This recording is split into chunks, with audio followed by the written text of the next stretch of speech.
Mr. Johnston, through you, Madam Chair, when you were asked earlier to reconcile the briefing that Aaron O'Toole had from CSIS, in which he was informed that he and the Conservative Party were targeted by Beijing and, among other things, the Beijing regime and Beijing actors, including the United Front Work Department, amplified and spread disinformation, versus your conclusion that you could not trace that disinformation to a state-sponsored source. You said, quote, evidence that we had before us that permitted us to come to the conclusion you've suggested what was available to us at the time, end of quote.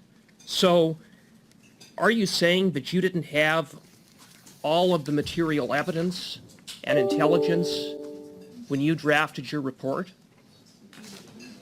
Madam Chair, through you, when we drafted our report, we had the intelligence then available from CSIS and other sources, and that was the basis of our conclusion. You had intelligence, but you said it was based on what was available to us at the time, and that, quote, much greater step in terms of what should have been done, close quote, was what you said in answer to your effort to try to reconcile what you said versus what Mr. O'Toole said based upon the information that he had received from a CSIS briefing. So again, I put it to you, how do you explain that?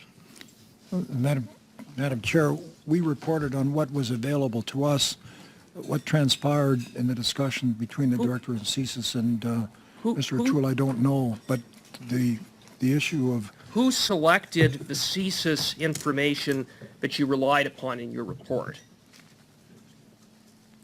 We had significant information, Madam Chair, from CSIS, and we had information, of course, from other agencies such as the National Security Advisor and so on, and direct testimony from heads of the different agencies. I would submit the only way to reconcile what Mr. O'Toole says versus what is in your report is one of three things. Either you omitted material information, you misinterpreted that information, or this government withheld that information from you. And I will put it to you more specifically that at page 25 of your report, you, in reference to the September 8th Global Times article that contained disinformation, but Global Times being a Beijing-controlled entity, at page 25 of your report, you state that with respect to that disinformation from the Global Times, that, quote, the recirculation could not be attributed to any state actor. How did you come to such a conclusion?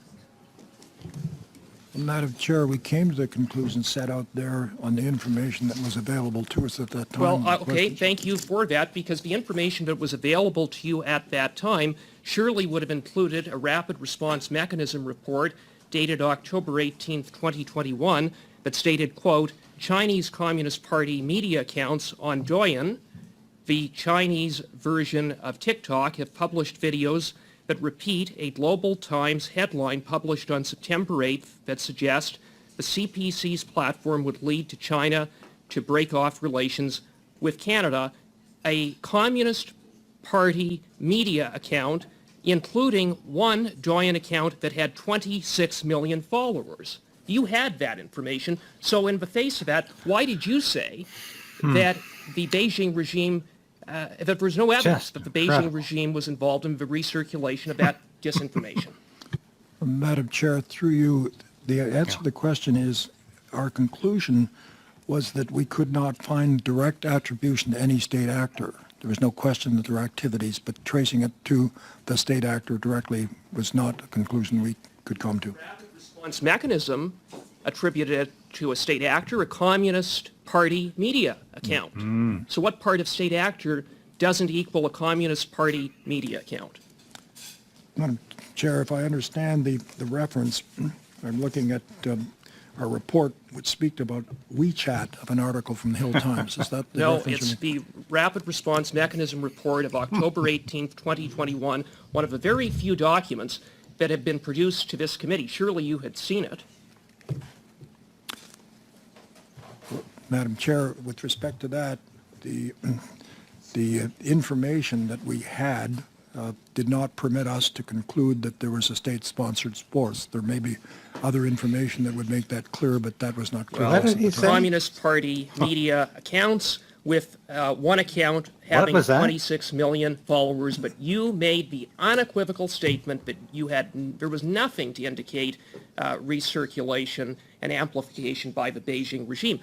You further cite on page 25 of your report that in reference to the misinformation directed at then Member of Parliament Kenny Chiu, that it too could, quote, not be traced to a state-sponsored source, even though, Mr. Johnston, were you not aware that on September 10th, an account associated with HuiNet, I'm mispronouncing it, but HuiNet, which is connected to the United Front Work Department, posted disinformation from another Global Times article, this time targeted at Kenny Chiu, and yet you make that unequivocal statement in your report. How is that possible?